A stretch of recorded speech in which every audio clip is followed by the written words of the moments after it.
Guys आज चाहिँ म पसलमा बसिरहेको छु। बेलुका पर्न आँट्दैछ हैन।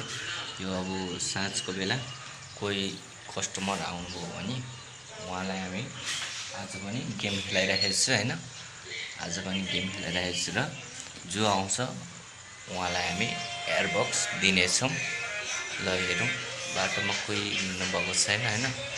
जो आउनुहुन्छ उहाँलाई चाहिँ हामी आज चाहिँ ठुलै गिफ्ट दिनेछौँ, एयरबक्स दिनेछौँ। अनि यो 1050 पर्ने एयरबक्स गिफ्ट दिँदैछौँ हैन।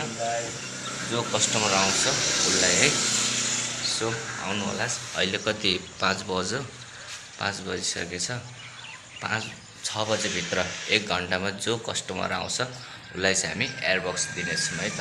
मलाई सब्सक्राइब गरेर आएको हुनुपर्छ युट्युबमा या फेसबुकमा, जुनमा भएर सब्सक्राइब गरेर आएको हुनुपर्छ।